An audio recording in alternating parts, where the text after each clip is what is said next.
Businessman Opinion.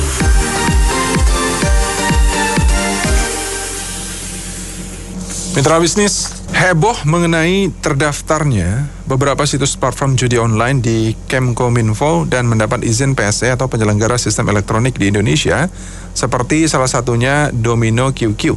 Namun, Kemkominfo mengklaim platform itu bukan judi online dan hanya permainan domino semata. Apa komentar Anda mengenai terdaftarnya situs dan aplikasi judi online di Kemkominfo ini?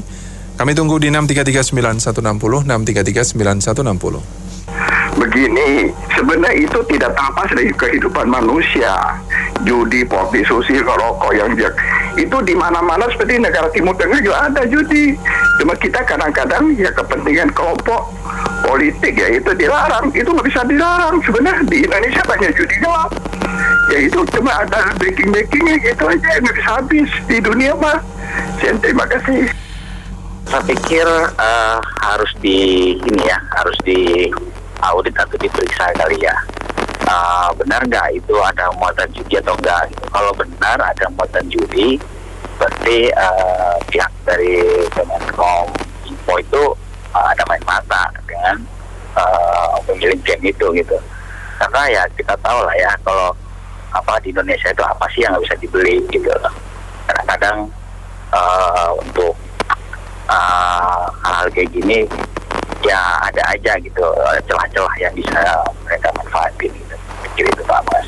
Saya pikir yang pertama adalah mengenai PSE ini sendiri, Kominfo terlihat seperti macan ompong ya, dan menjadikan usersnya itu atau rakyat Indonesia menggunakan menjadi sandera gitu. Harusnya kan ini adalah komunikasi government to business gitu. Apakah itu bertemu langsung, email, sanksi atau apa ke entitas bisnis penyedia jasa platform. Kenapa justru Google, PayPal dan sebagainya ini mengganggu para usersnya di Indonesia, itu ekonomi kreatif. Yang kedua mengenai judi-judi itu tidak diberantas atau situs pornografi, ya itulah menunjukkan bahwa kelas auditor atau pengawas di Kemkominfo itu memang ya masih sekelas itu sebenarnya, masih sekelas tidak bisa membedakan mana yang maslahatnya banyak ke masyarakat, mana yang mudaratnya banyak, malah main ego-egoan menggunakan peraturan sebagai instrumen atas ketidakmampuannya di depan mata para pengusaha tidak dianggap gitu. Makanya akhirnya rakyat yang menjadi sandera. Terima kasih. Buat dalam tanda kutip ya, benar kebenarannya gimana gitu loh, benar nggak ada judi yang terdaftar? Saya sih nggak yakin ya kalau terdaftar resmi gitu. Kalau dia masuk dengan tidak resmi mungkin ya. Jadi kan banyak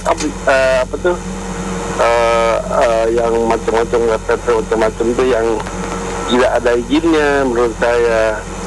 Jadi harus dipastikan benar apakah yang judi atau pornografi itu benar-benar dikasih izin. Saya rasa Departemen Informatika masih waras ya menurut saya sih. Nggak mungkin dikasih izin resmi. Terima kasih ya. Kalau saya punya pendapat ya, sebenarnya saya itu bukan orang penjudi. Kita harus seperti zaman dulu, adik-adikin buka kasino. Jadi orang Indonesia itu nggak semua berjudi ke Singapura, ke Makau semua. Jadi itu hilang. Kalau gitu kan kita dapat pajak, bisa buat bangun Jakarta, ya nggak? Kalau itu berarti kalau saya punya pendapat sih harus buka kasino. Soalnya Jakarta juga banyak penjudi gelap di rumah-rumah mewah. Kapan? Lotre Singapura. Kenapa kita nggak manfaatkan itu? Sekian, terima kasih. Ya, menurut saya tidak masalah ya kalau pendaftaran ya. Jadi di PSE, Kominfo ya dia boleh aja. Itu kan bukan berarti diberikan izin, hanya pendaftaran. Jadi kalau perizinnya kan ada sudah ada yang mengeluarkan siapa gitu. Kalau itu yang dilanggar itu baru ditangkap. Tapi kalau hanya untuk mendaftarnya bagus, malah bagus. Jadi mengetahui kan sudah berapa banyak yang ada di Indonesia yang bergerak sekarang ini. Terima kasih. Begini, sebenarnya judi ya, kalau saya punya pendapat itu saham juga judi, cuma lebih modern. Nah, itu saham kalau saya pendapat judi sama, cuma dia punya sistem lain.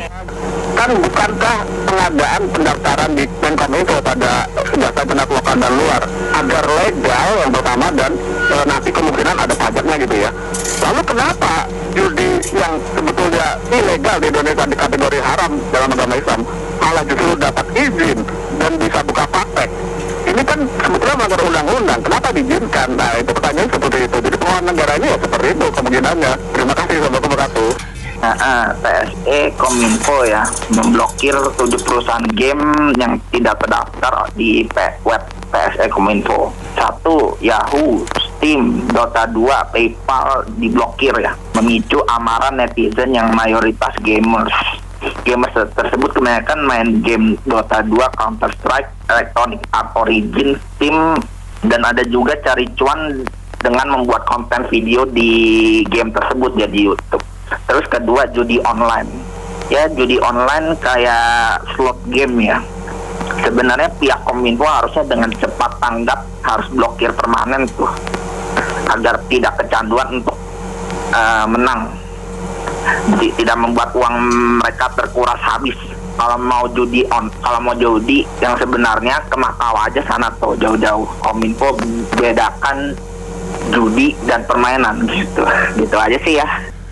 Kita punya Kominfo ya, nggak tahu siapa namanya itu, menterinya juga, yang mengedukasi masyarakat anak muda kita dan untuk untuk kemudahan masyarakat kita segala-galanya, transaksi apapun itu mau diblok. Nah, yang kayak judi-judi kayak gini, waduh, kita juga kaget saya melihatnya. Sampai togel, sampai judi online kayak begitu juga masih detik aja, masih bergentayangan. Ya, kembali lagi saya bilang lagi, yang bermanfaat bagi masyarakat mereka kerjakan untuk alasan begini begitu. Padahal bagi masyarakat itu bermanfaat, bagi anak muda juga bermanfaat. Tapi yang banyak mudaratnya mereka diamkan saja. Jadi cobalah tolong dievaluasi lagi nih pembantu presiden ini. Rakyat sudah capek ini melihat mereka kayak begitu. Rakyat nggak bisa ngapa-ngapain. Nah, ini karena ada dibuka peluang kayak gini dari radio ini, jadi kita baru bisa bersuara sekarang.